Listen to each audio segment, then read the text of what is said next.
Irmãs queridas, irmãos queridos, eu vos saúdo em nome de nosso Senhor Jesus. Estamos aqui nesta segunda-feira para rogar a Jesus misericordioso e bom. E estamos aqui com ele, aqui à nossa direita, o irmão Batuíra ali em frente, e vocês estão vendo, nos acompanhando, o irmão Eurípedes Bassanufo e a irmã Joana de Ângeles. Estamos aqui, ao vivo, do auditório do Grupo Espírita Casa de Guará, para comentar o Evangelho desta manhã. Fora da caridade não há salvação. E o capítulo que a veneranda Joana de Ângeles registra no livro Jesus e o Evangelho, à luz da psicologia profunda, é Luz da Caridade. E nós trouxemos hoje, para rememorar essa data grandiosa, a foto autêntica do professor Eurípedes Bassanufo, que a irmã Egorina Cunha nos deu, ofertou em nome dele. Ele pediu a ela na madrugada, avisando: um casal vem aí visitar acompanhado do filho a nosso sítio, a nossa casa. Abra a sala, permita que ele entre na sala onde nós fazíamos o culto do Evangelho e ofereça a foto minha, autêntica, original, que está em cima da escrivaninha. Ela foi, registrou no dia 8 de setembro de 1996. Então está aqui nos acompanhando nesta manhã. Nós vamos então começar. Fora da caridade não há salvação. O Evangelho segundo o Espiritismo, capítulo de número 15, itens 2 e 10. Já avisamos, Luz da Caridade. É o título do capítulo do livro Jesus o Evangelho, à luz da psicologia profunda. E nós vamos começar esclarecendo. Por que Allan Kardec colocou fora da caridade não há salvação? A veneranda benfeitora Joana de Ângeles, ela nos esclarece de que salvação Allan Kardec se refere. Então nós vamos consultar a veneranda benfeitora Joana de Ângeles neste livro aqui que vocês estão vendo, Em Busca da Verdade, na página 11.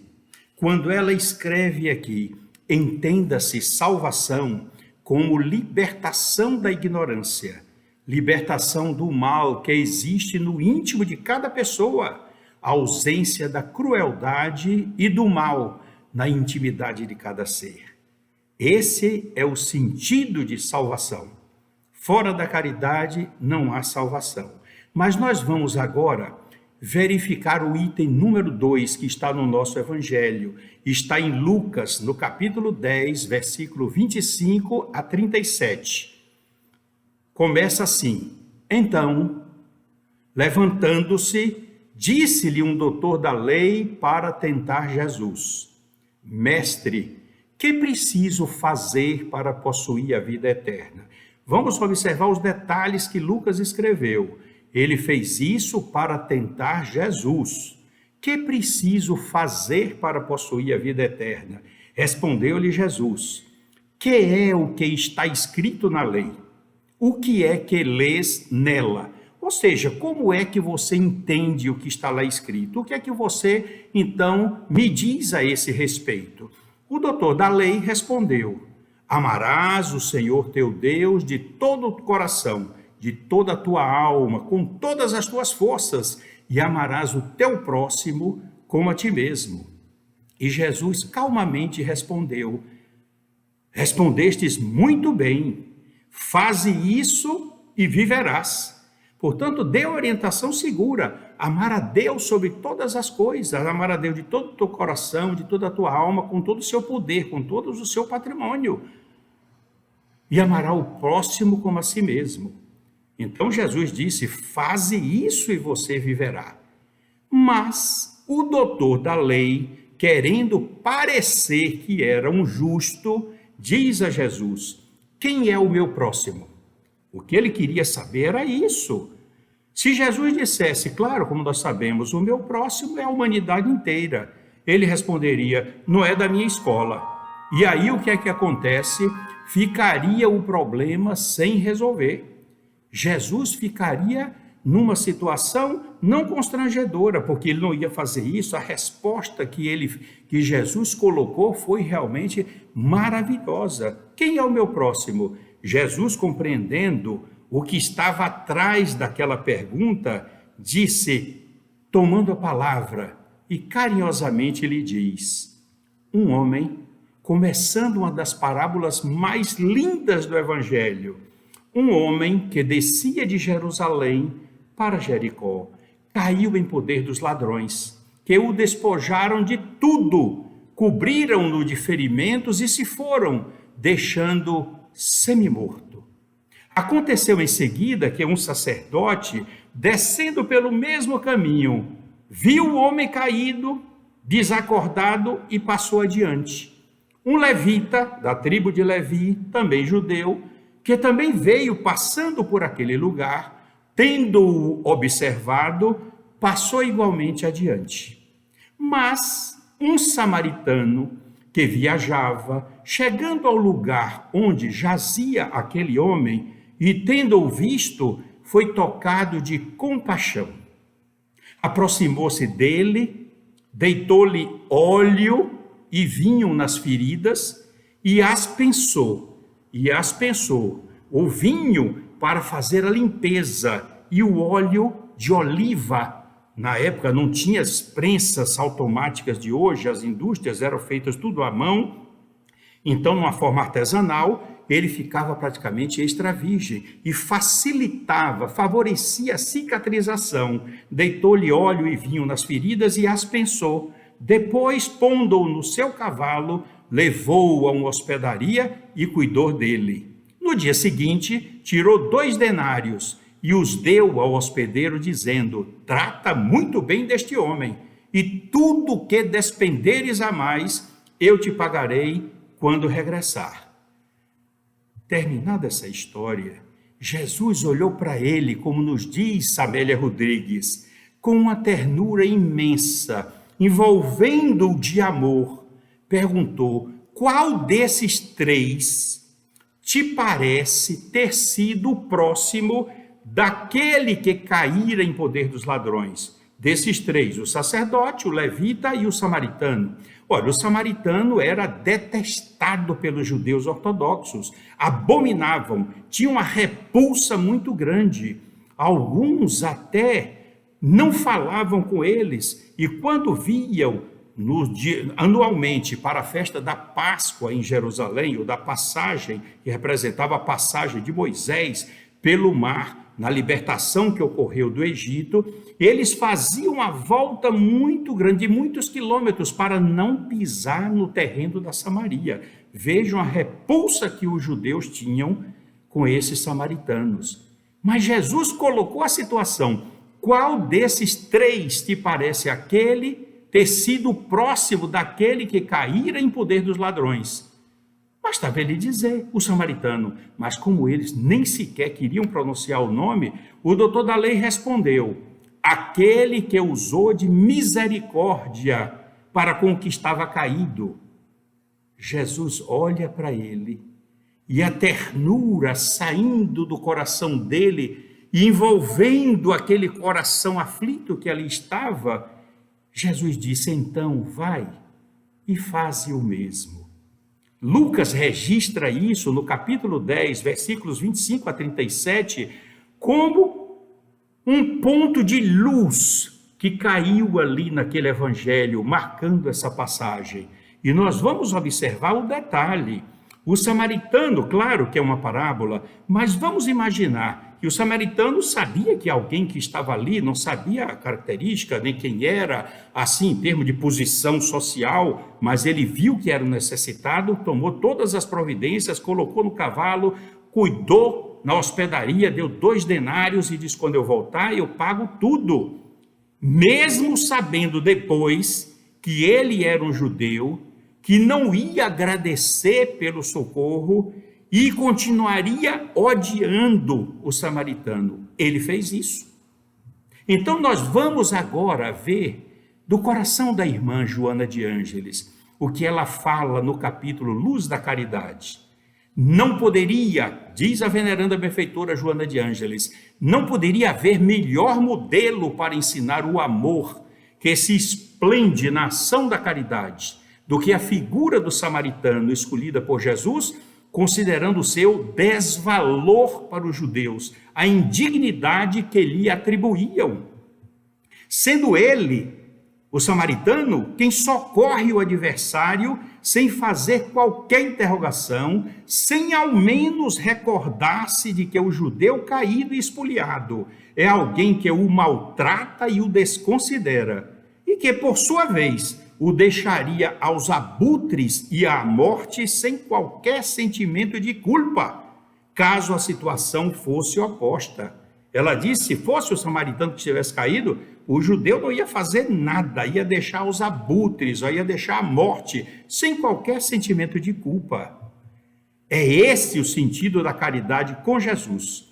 Não se trata da doação que humilha, do oferecimento das coisas e pertences inúteis, dos excessos que entulham móveis e mofam nos armários. É uma caridade sublimada, superando todos os obstáculos. A parábola do bom samaritano é um poema da mais profunda psicologia do mestre para com a humanidade, tornando-se necessário a cada indivíduo atender à ordenança. Então vai, diz Jesus, e faze o mesmo. É esse o sentido, meus queridos irmãos, de que essa parábola se reveste de brilhantismo para mostrar como Jesus procedeu. Ele ia cair numa armadilha, a armadilha foi preparada pelo doutor da lei, mas ele colocou que o próximo é a humanidade inteira, inimigo ou não, mas sempre será. E como ele fez a pergunta, é interessante, qual dos três lhe parece ter sido o próximo daquele que estava caído? Inverteu a posição, porque normalmente dizemos, eu tenho a obrigação de amar o meu próximo, eu vou ajudar o meu próximo. Não nos lembramos em nossas reflexões de perguntar, se eu estiver doente, eu posso ser o próximo de quem? Se eu estiver necessitado, eu vou ser o próximo de quem? Eu vou ser socorrido por quem? É nesse sentido que ele inverteu. Então a parábola é rica de ensinamentos. E nós vamos agora lembrar, trazer para vocês aqui uma página do livro Renúncia, psicografado por Chico Xavier, da autoria do Espírito Emmanuel, na página 269, na edição de número 36 da Federação Espírita Brasileira, quando ela, Alcione, a personagem, diz: a mensagem do Cristo precisa ser conhecida, meditada, sentida e vivida, vivenciada.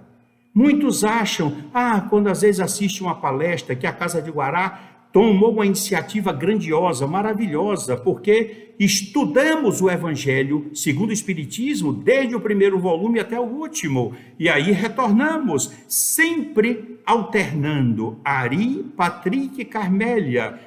Cada um coloca o seu viés, o seu colorido, a sua interpretação, o seu amor, o seu sentimento. Então, cada capítulo se torna diferente pelo olhar que cada um projeta dentro do Evangelho e pelas suas vivências. Então, nós temos uma coisa grandiosa, mas muitos poderão dizer, eu já assisti esse tema, eu já presenciei, eu já li. Sim, os professores nossos do curso fundamental nos ensinaram a ler, mas Jesus nos ensina a proceder. Conhecer o Evangelho, qualquer um pode conhecer. Meditar o Evangelho, qualquer um pode fazer. Precisamos dar mais um passo, subir mais um degrau, sentir o Evangelho e vivenciar, colocar em prática, fazer as nossas realizações. Há uma história interessante que o nosso querido irmão Malbataan conta.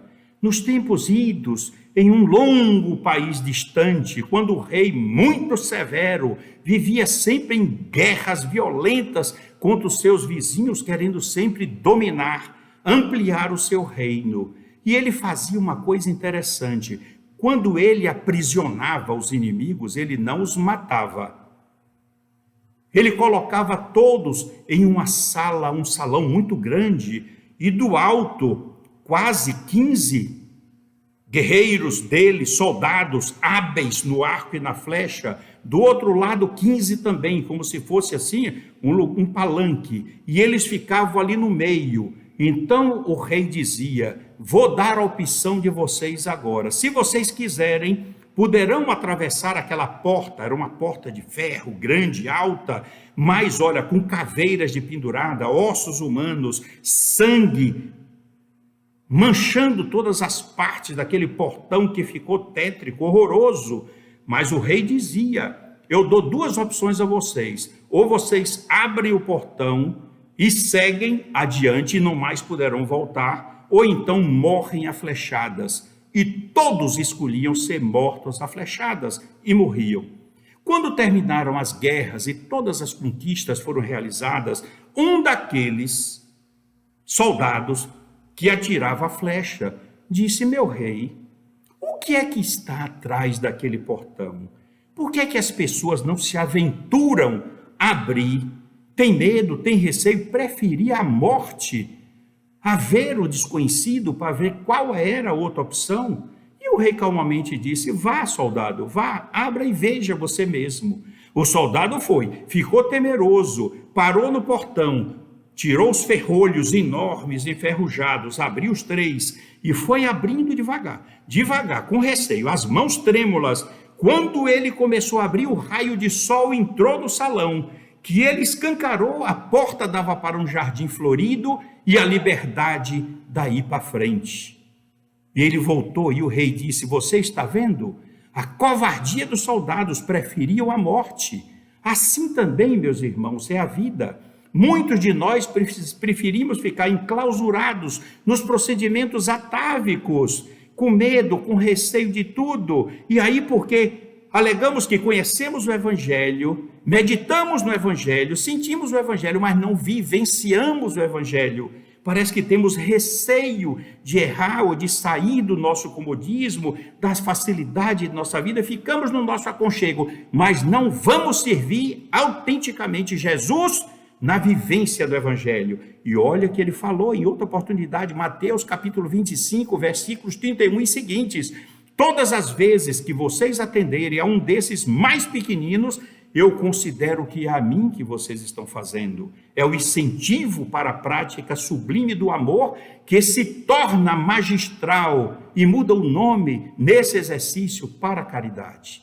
Por isso a nossa mensagem é linda, grandiosa e nos fará refletir sobre as questões necessárias. Nós vamos encerrar a nossa mensagem de hoje com o Espírito encarnado, segundo a veneranda benfeitora Joana de Ângeles, que se tornou o mais perfeito representante de Jesus.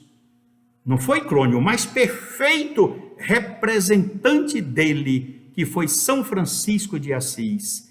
E para dizer o que ele disse, para escrever essa mensagem que legou ao mundo, ele vivenciou com sublimidade e amor, mais do que todos nós, o Evangelho na sua essência, na sua vida, tornou-se o perfil da representação real do Evangelho nas realizações e no socorro aos irmãos necessitados. E essa prece até hoje marca os corações de todos os cristãos no mundo.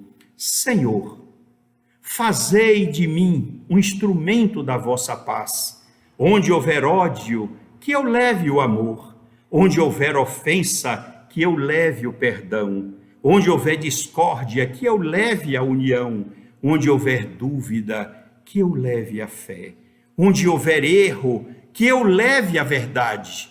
Onde houver desespero, que eu leve a esperança. Onde houver tristeza, que eu leve a alegria. Onde houver trevas, que eu leve a luz. Ó Mestre, fazei que eu procure mais consolar do que consolado, compreender que ser compreendido, mais amar do que ser amado, pois é dando que se recebe, é perdoando que se é perdoado, e é morrendo que se vive para a vida eterna. Eu vou mostrar a vocês aqui essa oração em italiano, que a nossa irmã Jéssica, quando esteve na Itália, em Assis, com seu marido, se lembrou de mim pelas minhas falas sempre em relação a ele, e a Joana de Ângeles, que na época de Francesco, ela foi Clara de Assis, e me chamou a atenção quando diz aqui na última frase, que traduziram em português, e é morrendo que se vive para a vida eterna. Todos nós temos a nossa vida eterna, nós fomos criados para a imortalidade. E aqui a frase que São Francisco escreveu foi diferente. Morendo se ressuscita para a vera vita. Morrendo se ressuscita para a verdadeira vida. Vida com letra maiúscula, para a vida, verdadeira vida, quer dizer, a vida de onde nós viemos, a imortalidade, a verdadeira de onde nós viemos e para onde nós vamos voltar. Que Jesus, misericordioso e bom, nos ajude nesse instante, patrocinando sempre a nossa convivência com seu Evangelho, nos ajudando, tendo paciência com todos nós, favorecendo o nosso entusiasmo, a nossa alegria, a nossa fé, para que em momento algum nós fracassemos no compromisso assumido antes desta reencarnação e agora dentro da Casa de Guará, sob os auspícios do nosso querido irmão Batuíra, sob os olhares do professor Eurípides Bassanufo, que está ali atrás de mim, a irmã Joana de Ângeles, para que possamos manter os nossos ideais de amar e servir, para que tenhamos a condição e o mérito de pedir a Jesus: Senhor, faze de mim um instrumento da tua paz, um instrumento do teu amor e um instrumento da tua luz. Que o Senhor nos abençoe a todos e nos envolva permanentemente com o seu amor. Que assim seja.